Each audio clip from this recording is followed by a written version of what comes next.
Nice Day Environment. 7 gestes pour réduire votre facture et votre empreinte carbone. Ça, c'est 180 € de chauffage par mois.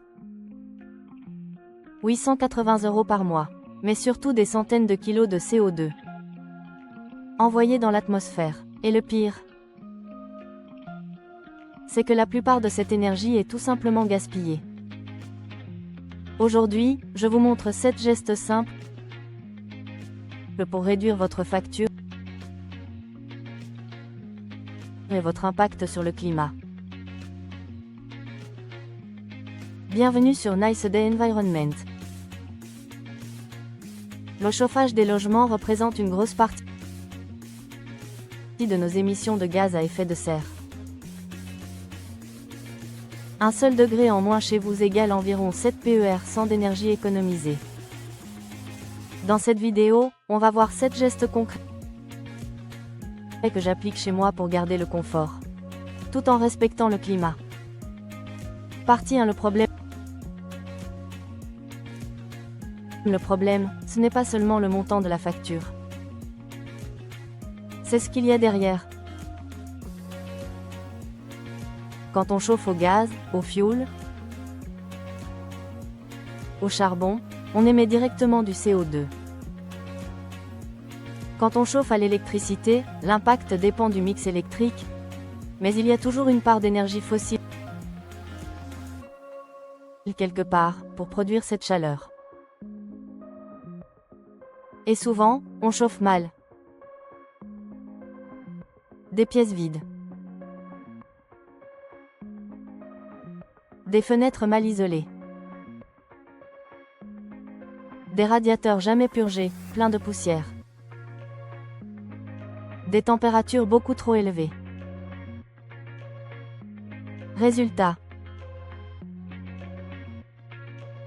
On gaspille de l'énergie et on réchauffe encore plus la planète. La bonne nouvelle, c'est qu'on n'a pas besoin de tout changer pour faire mieux. Je vais vous montrer les 7 gestes que j'applique chez moi. Et surtout vous expliquer pourquoi ils sont efficaces. Partie 2. Les 7 gestes. Geste 1. Baisser un peu la température.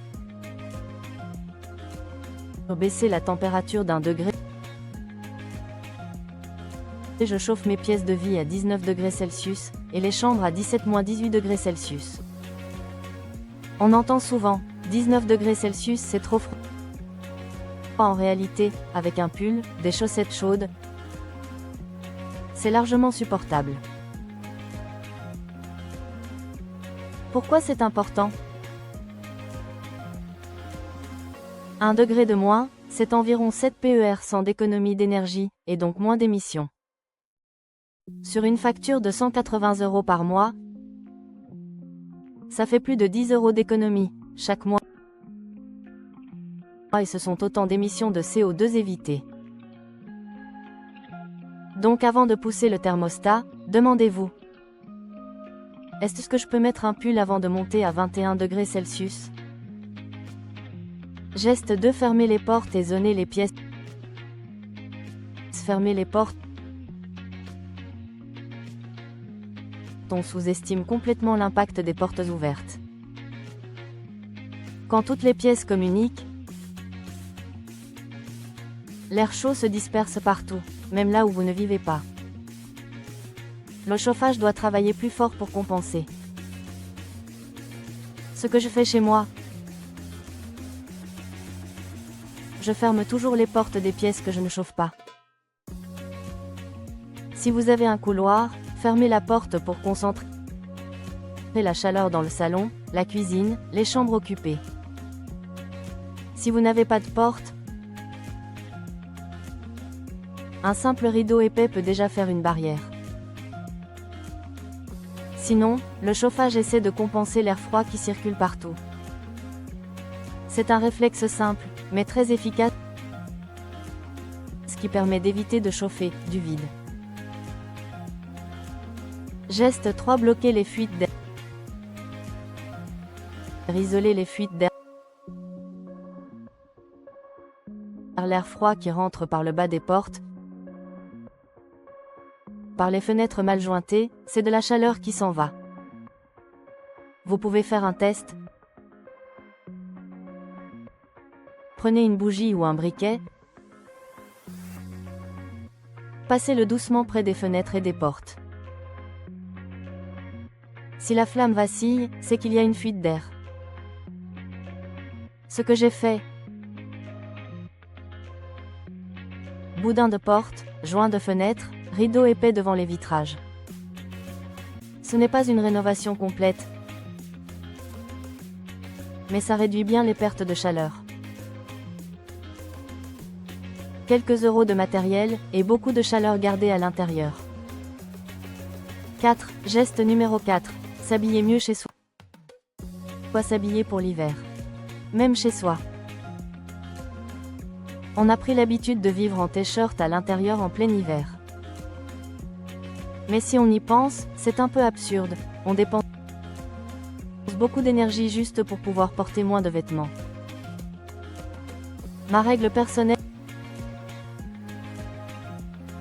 en dessous de 19 degrés Celsius, pull ou gilet. Si je suis assis longtemps, un plaid sur les jambes. Chaussettes chaudes, voire pantoufles. Chaque couche de vêtements, c'est 1 à 2 degrés de confort thermique en plus. Sans toucher au thermostat. Geste 5. Programmer le chauffage intelligemment. Programmer le chauffage. On n'a pas besoin de la même température tout le temps. Plein confort quand on est présent. Un peu moins chaud quand on dort. Encore moins quand on est absent. Si vous avez un programmateur, réglez une température confort sur vos heures de présence. Une température réduite la nuit et en journée si vous travaillez à l'extérieur. Si vous n'en avez pas, pensez simplement à baisser le chauffage avant de vous coucher ou de partir, et à le remonter un peu quand vous rentrez. L'idée, c'est de ne pas chauffer à fond un logement vide. Geste 6. Entretenir les radiateurs. Entretenir les radiateurs. Un radiateur encrassé ou plein d'air, c'est un radiateur qui chauffe mal. Pour les radiateurs à eau chaude, il faut les purger régulièrement pour enlever l'air.